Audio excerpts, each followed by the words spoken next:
ASEAN Breakfast Call Dialogue, widening your horizons. Hi, this is Arlene and you are listening to Durian ASEAN, the voice of discovery and sharing. Today we are going to continue our discussion on Budget 2015, and today we will be having two guests. Dr. Ming is on the way. He'll be sharing with us later on during the second half. While on the line here I have Sri Murniati. She is the manager Political, Economic and Governance Unit at Ideas. Hi, how are you? Hi. I'm okay. How are you doing? Oh, I'm doing great as well. As you know, on the 10th of October, Najib, our Prime Minister of Malaysia, will be tabling the next year's budget 2015, and a lot of people have been sharing a lot of different views, a lot of concerns as well. For you, with your background in ideas, what is your main concern when it comes to the budget 2015 that the government is focusing right now? What are the key areas? I think as we heard from several newspaper reports, then at least there will be three themes under the 2015 budget. The first one will be accelerating growth, the second one strengthening fiscal management, and the third one prospering the riot. We applaud all these three themes. I think, especially on strengthening fiscal management, that is very important agenda that the government has to work on it. Mm-hmm. With your background in ideas, what is Ideas' stance when it comes to budget allocation? Because as far as I know, you have a more libertarian leaning towards government policy. Mm-hmm. Well, right now there's a lot of concerns over rising cost of living, right? Mm-hmm. So I think we cannot deny that subsidy rationalization is an important measure for making the economy more healthy, but there will be some repercussions in terms of prices. And we cannot deny that direct cash transfer like BRIM is important. However, we feel that the current delivery system of BRIM needs to be improved. Ideally, it should not be seen as a political tool by ruling government. Mm-hmm. So the delivery should be made more systematic. Mm-hmm. So tax registration system, for example.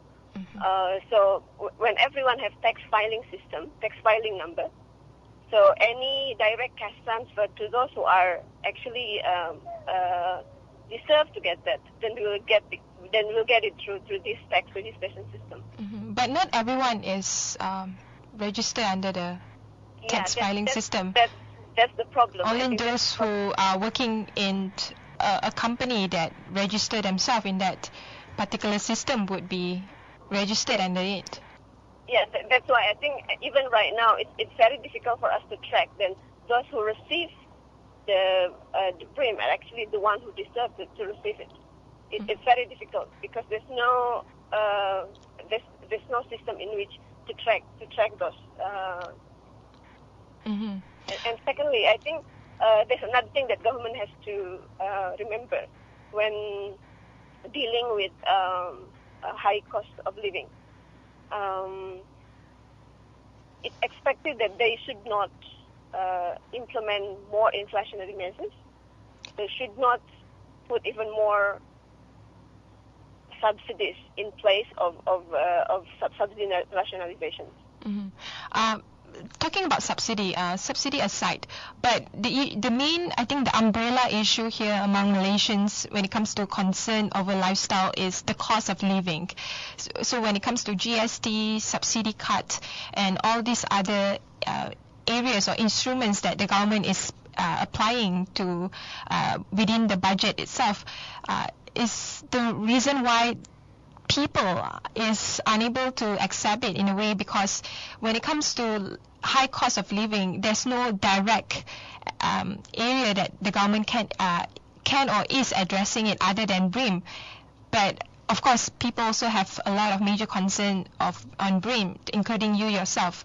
So my question is, when it comes to the cost of living, and talking about the cost of living is not just something that is of a concern for Malaysians, but I think throughout Southeast Asia as well, and throughout the global world, as you know, the world is changing in terms of the way government and businesses are doing business, and when it comes to people understanding and adapting to the current lifestyle, it's also it's going through a sort of evolution in a way. So how can society sort of adapt to this and somehow reduce the cost of living, but still at the same time enjoy the modern lifestyle?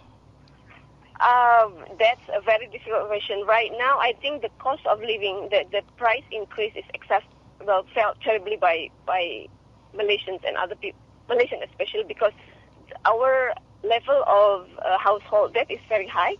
So any disposable income we have, even though according to the recent household income survey is increasing, it doesn't make any difference because we have to pay high debt as well. So, last year, I think one of the Bank Negara Malaysia study showed that our proportions of household debt to GDP is about 86%. That's quite high. So any disposable income that we have, in addition to coping with rising in prices, then we have to pay debt as well. So I think that becomes very difficult. So unless that we have a system in which people are not prone to taking credits, more credits when they are not actually able to pay it, then it's very difficult. So, in other words, the government, the society has to cut down on their expenses as well. Yeah, and I think this is bad, but I think when money becomes easy, cheap credit become easy to get, people will put their income as a guarantee for making any credits. So that's very dangerous. But do you think consumerism among Malaysians has risen up or actually on the decrease because of the high cost of living? Well, I think looking into the household debt ratio to GDP, it seems that our consumerism is getting increased. So recently, there's the piece of news actually just released yesterday that fresh graduates should be content with 2,500 basic salary. Do you agree with that? Do you think fresh graduates are able to live the kind of basic lifestyle with just 2,500 ringgit, especially in the context of Kuala Lumpur?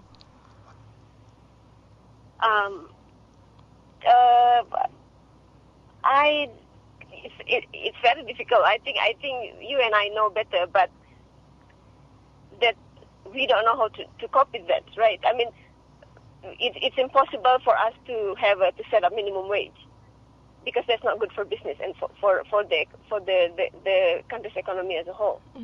So you do agree with a minimum wage? No, we don't, because that's not good. So we cannot set up minimum wage because that's not good for everyone. So how can society cope with the high cost of living, which is the umbrella issue of why Budget 2015 has been a major concern by many Malaysians? How can the government address this? I think what they can do is it's pricing price. I think is inevitable in any growing economy. One way to do it, yes, BRIM, that's the lowest message. But other than that, is I think reducing household debt. How can the government reduce the household debt, by the way? One of the way they can do is reconsidering to reduce the car taxation, for example, because I think a lot of loans taken by Malaysians are for paying cars, and because of car prices are really high, most of the monthly income goes for that one. And I guess another one is then public transport has to be good as well. So people with the lower car prices, people won't go buying car, but but they also can use public transport if the public transport system is good. Mm-hmm. That is a view that is shared by many Malaysians, regardless of their economic background. A lot of them agree that the current public transportation system in Malaysia is not feasible and is not adaptable to for all Malaysians in the city area to be able to abandon their car and opt for the public transportation to go to work or to meet friends and all that. Your point of view, besides upgrading the public infrastructure in the city area especially, and also within the peninsula and Sabah and Sarawak, other than that, what do you think of other areas that needs to be improved? I guess structural improve when it comes to upgrading people's lifestyle without, setting up all these instruments like minimum wage and welfare schemes and all that. Well, we believe in freeing the economy. I think giving everyone equal opportunities to set up business, make everything, opportunities to create business, make it easier. And again, lower taxation, which is government is already doing that. Mm-hmm. Aside from the middle class, what about the lower, the poorer class, those who can't afford basic household items without, subsidies, for example? And with subsidy cuts, definitely it will affect their lifestyle tremendously. How can the government address that? And you mentioned that the BRIM that has been applied by the government currently is not working that well. Mm-hmm. I think this is a very difficult question to answer, but any facilities, any lower prices that we are currently enjoying is because of subsidy, and that disrupt and actually not good for our economy in the long run. We have to fix it, and in order to fix it, we have to have a better experience to get our economy better. So we cannot continue, cushioning any negative impact from subsidy rationalization. So, I'm just going to say that we just have to cope with it. We have to cope with it. I mean, the government has to cope with it. Government and also us as Malaysians. Mm-hmm. So I just want to understand. I know you are not pro-subsidy, but the current subsidy cut on petrol price, 20 cent increase in petrol price. Do you agree with that? Do you think it is something that is aptly at this time, especially right before Hari Raya Haji?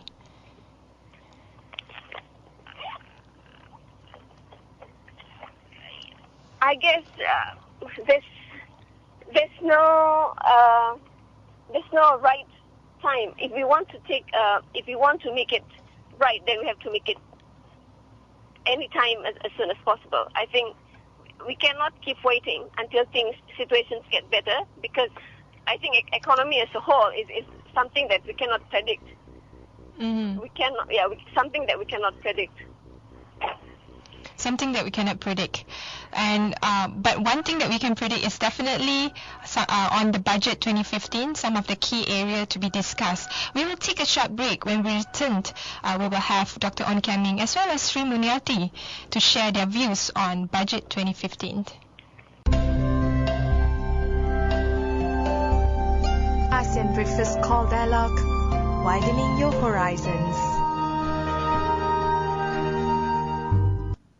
We are back again with me, Arlene, of course with our two guests, Sri Murniati and as well as Dr. Kian Ming, to discuss on budget 2015.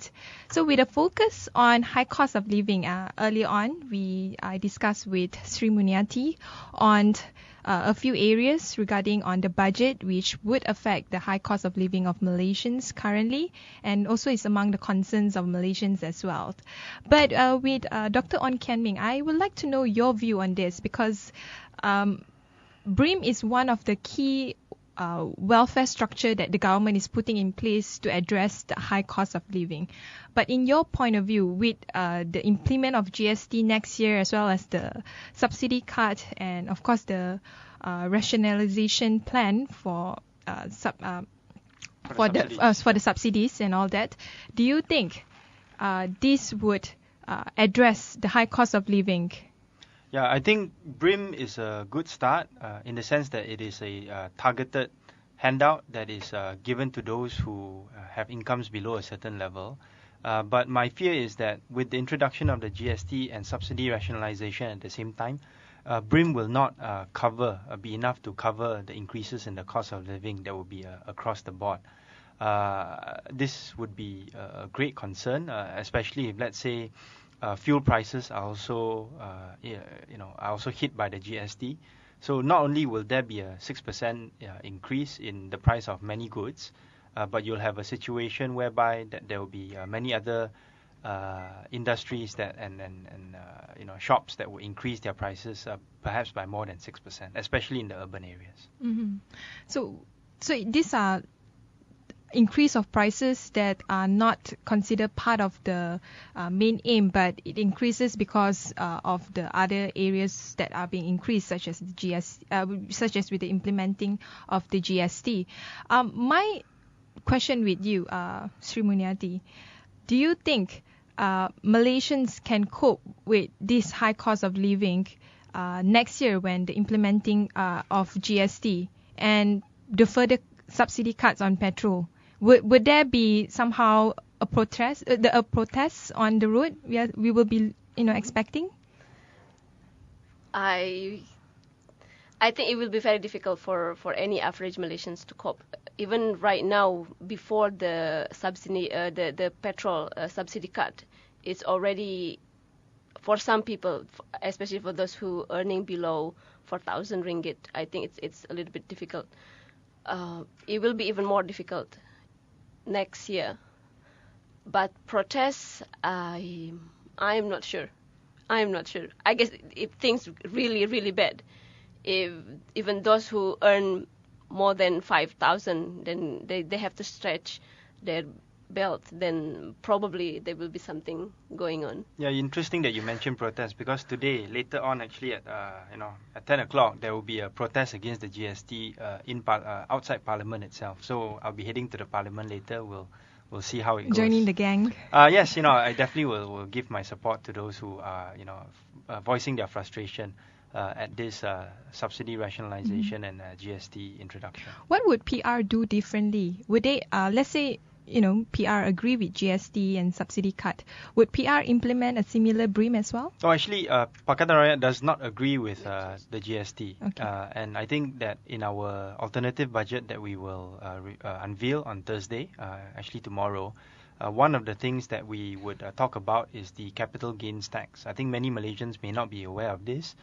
So, for example, if you make money when you sell stocks, or if you make money when you sell your businesses and whatnot, currently in Malaysia you don't get charged any capital gains tax. But in places like the United States, in United Kingdom, you do get charged a capital gains tax. So I think this is something that is more progressive. Many other countries do practice this. And it can be an alternative to GST. Interesting that you mentioned capital gains tax.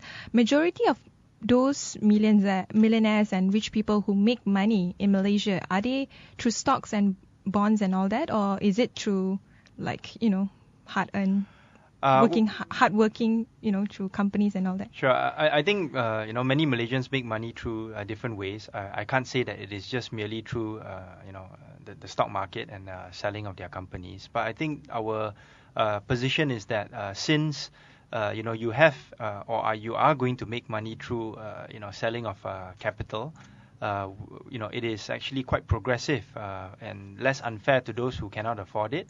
If, let's say, we do charge capital gains tax, we already have one sort of capital gains tax, which is the real property gains tax, but that is only for one sector of the economy, which is the housing sector. If the government implement the capital gains tax, how much revenue the government can make out of this? Would it be as much as the subsidy cut, 21 billion? No, I don't think it will be that much. But first of all, the subsidy cut for the 21 billion ringgit is not going to be for all 21 billion ringgit.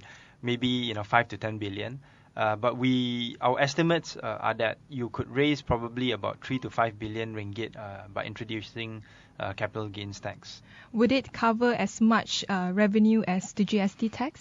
Probably not, which is why we want to focus on the other area as well, which is to reduce wasteful expenditure. I think this is something which we hope the government will touch on in the next budget. The Prime Minister has promised that each ministry should cut 5% from its operating expenditure. So we'll see whether that becomes a reality in the budget. How much money that the government is spending right now on each of its ministries? Well, the total government budget for 2014 is about 250 billion ringgit. About 200 billion ringgit is spent on operating expenditure. The rest is on development expenditure. A more efficient government would have how much money do you think would they can save, perhaps? Yeah, they can save if they are being efficient in their work. Yeah, if we look at the Laporan Ketua Audit Negara, the Auditor General's report, I did a calculation based on the kind of wastages on the 2012 report. And those are just the items covered. The government could have saved as much as 6 billion ringgit.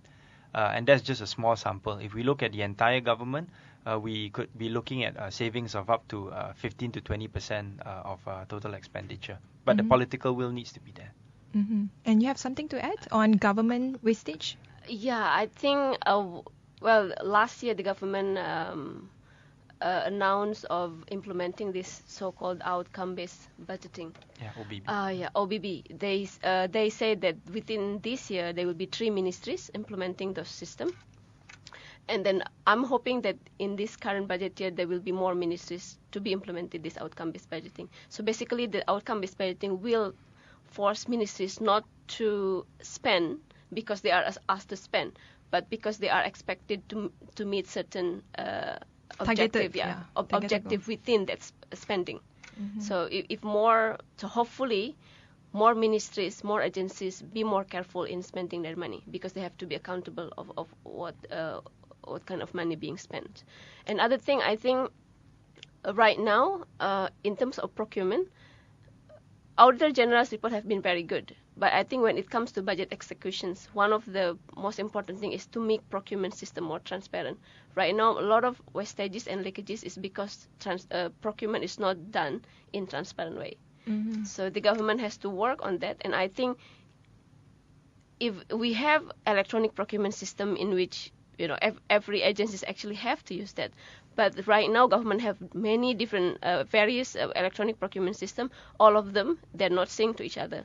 So there have been discussions on making this system sync to each other, but the budget is not there. So I think if they are serious about making government transparency more, government procurement more transparent, then I hope there will be some budget item put for that purpose. Yeah, there is already a system called e-Perolehan. Yes. But the unfortunate thing is that not all ministries have signed up, and not all of the government procurement contracts are put on open tender through e-Perolehan. So it's only a very small percentage. Yeah, and which ministry has signed up? Just to give them a shout out. If I'm not mistaken, some contracts that I've seen from the Ministry of Transportation has been put up.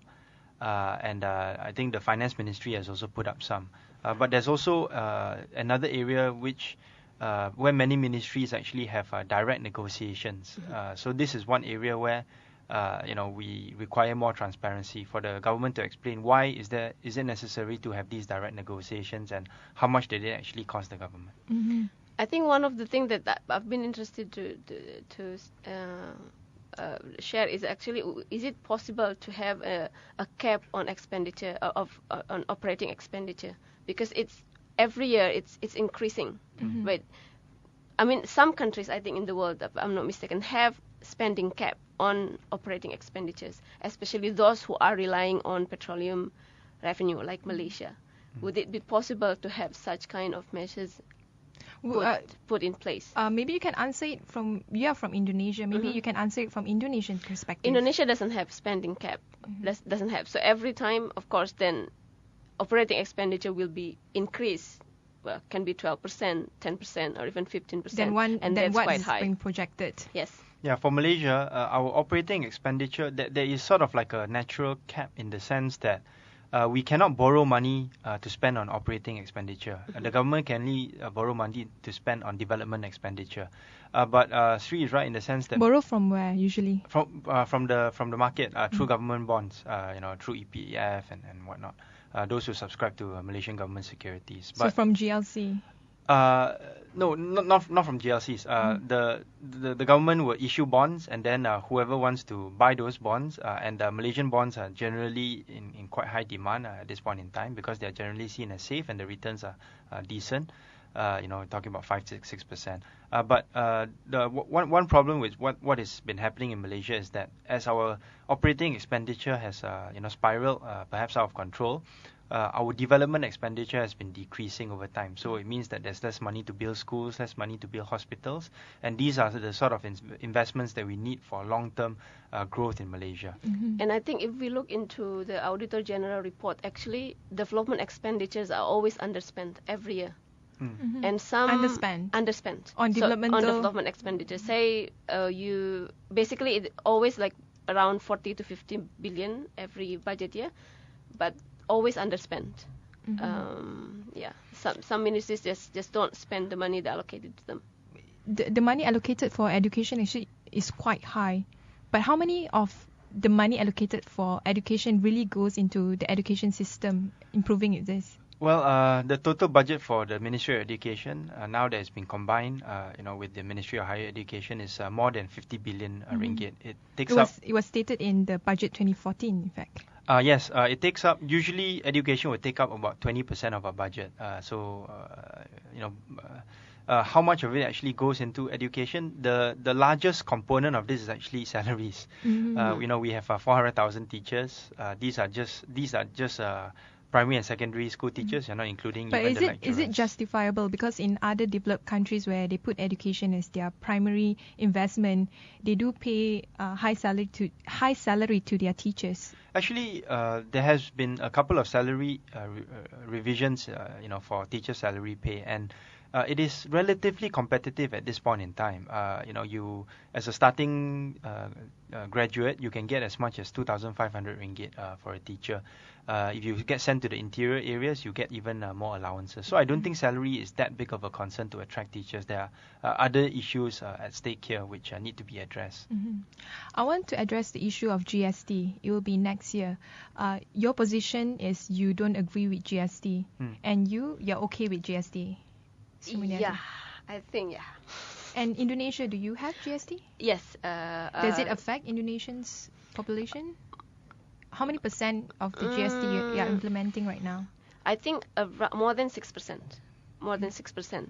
But it's been quite some time. So, well, the price in term of the price increase is happening, but I think we are very much coping.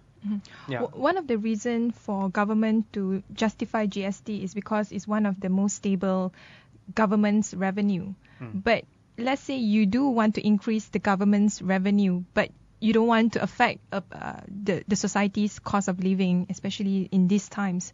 How would you do it differently? Yeah, so let me just basically summarize why Pakatan objects to the GST. It is definitely true that the GST is a very efficient way of raising taxes. It can decrease the level of tax evasion because more people would sign up to get the input tax credits and claims and whatnot. It is also very stable, as you say, because it's quite predictable. But our concern is that at this point in time, Malaysia has enough revenue. It's just that I think we are spending a lot of money in areas where we shouldn't spend our money on. And there are alternatives to the GST that I've mentioned just now, such as the capital gains tax. And I think One area in which we can raise even more revenue would be through, for example, the open tender for federal land. This is something which the government has not yet fully explored. We have actually a lot of valuable federal land. The way it is being used now is that it's either being given to GLCs or to government companies such as 1MDB at very low cost. And they are being used in transactions for land swaps. So you can easily raise, I think, if the government plans it out properly, a few billion ringgit a year. It may not be enough to cover all the revenue from GST, but I think it will be a good start, very much worth exploring. Mm-hmm. Yeah, I think again, even with GST, the concerns of making spending more efficient is there. Mm-hmm. So even if right now we rely a lot on petroleum revenue, so most of around 20 or 30% of our revenue comes from petroleum income tax. So if GST comes in, to what extent that's going to change the proportions of this petroleum income tax, that's to be seen as well, and the fact that we have to use that money more prudently is there. Mm-hmm. Yeah, I think one thing about the GST is that as efficient it is an instrument to raise revenue for the government, it also means that the government has an easy way out. Oh, okay, I have GST to raise revenue. If let's say I run into spending difficulties, I just raise the GST rate as opposed to cutting down on unnecessary expenditure. So it's a lazy way of making money. Exactly. For the government. Yeah, and I think that's why even though, for example, right now, operating expenditure has always been below the revenue, but I think because of that, because government within that, I think the past 3 years have been quite successful in increasing the revenue. There's always incentive for them to spend more.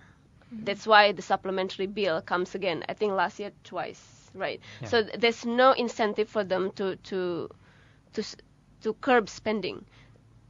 That's why I think cap need to be there, even though, I mean, it's not allowed to spend more than to spend outside the revenue get within the year. Yeah. So what Sri is describing is that the government actually projects a certain amount of revenue they will collect every year in the budget, and then usually they've been exceeding these targets over the past 4 to 5 years, and at the same time as exceeding their revenue targets, they also use that excuse to spend more money. So we get supplementary budgets all the time. Twice last year in 2013, and we approve another supplementary budget for 2013 this year. Well, for money that has already been spent. Mm-hmm. And lastly, I want to talk about BRIM, but focusing more on housing. One of the key issue that young people today are facing is they don't have money to buy a house. My question is, do you think the government under the government's project, People's Housing Project, of building 80,000 houses with a budget of 1 billion is something that is a good move, or should the government change the whole thing and make it into something else in order for young people to be able to afford a home? Yeah, I think in principle it is a good move because what is severely lacking, especially in the urban areas, is affordable housing. Not talking about low-cost housing. Affordable housing, perhaps those costing between 150,000 to about 300,000. Prima, that would be the main government agency in charge of affordable housing, has been facing a lot of difficulties in terms of getting the land and also working with the private sector to get this done. So one of the things which I think the government should consider is to bring back the Developer Interest Bearing Scheme, or DIBS, for first-time home buyers. It was abolished in the last budget because the government felt that it led to unnecessary speculation. But I think if, let's say, you just preserve it for first-time home buyers, it would help them, especially in terms of putting down the first 10% of deposit and then paying for the interest as the property is built, because those are things which actually make people incur a lot of initial costs. Mm-hmm. You have anything to add on under the housing issue in Malaysia? Right now, I think a lot of government agencies actually build so-called affordable houses. Mm-hmm. There's a lot of agencies building that, but I'm not sure whether they're actually talking to each other. Like, we have Prima. we have something else under Ministry of Housing and local Housing. government. Yeah, PPR. and yeah. then every state development agencies, they have affordable housing. So the supply for affordable housing is there, but how come that not many people either they don't use it or they don't have access to it? So yeah. Yeah, I think one of the challenges is that the government, both actually at the federal and state level, have made certain announcements or targets about how many they will build, but the actual building itself actually takes a lot more time, compared to So how the many announced years target. in the future then we can see, all these affordable housings being built and being able for young people to access it? Well, there will always be, more demand even as you increase the supply, and I think this will be a continued challenge. Yeah. What about the idea of renting? A lot of the young people of today, of course, they are working in urban areas, and renting is one of the biggest issue here because cities, not just in Malaysia but all around the world, in terms of the prices of property is on the increase. How would you address this? Yeah, I think rental is something which is much more common in in developed countries, because the notion of buying a house is not so important. But in Malaysia, I think many people want to own some sort of property, and I think we should encourage, and make it easier for people to channel their savings into property. So one thing which the Penang state government have done is actually to have some sort of a share ownership scheme, whereby a portion of the property is owned by the state government, and that helps to reduce the cost of ownership especially for young and first-time home buyers. I think this is something that the federal government should explore as well.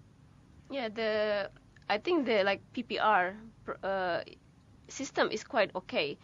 I mean, where you pay rent at the end of the day that you own the house, right? If I'm not mistaken. Yeah, PPR house. But then the problem is the quality of house itself. So In general, in Malaysia? general, No, for especially PPR, for low-cost PPR, housing. for low-cost housing, yeah. it's too high. It's impossible. It's the quality of housing itself. So it's low cost, it's affordable, but in terms of quality, they're not. And then also there's a lot of they're not good. maintenance problems. Yes. People So- don't pay their maintenance fees and whatnot. Yeah. So there's a lot of issues or baggages other than just the pricing of the house Yes. itself that the government need to address. That's all for our time today. Unfortunately, there's still a lot of things to talk about. Perhaps we might talk about it later on.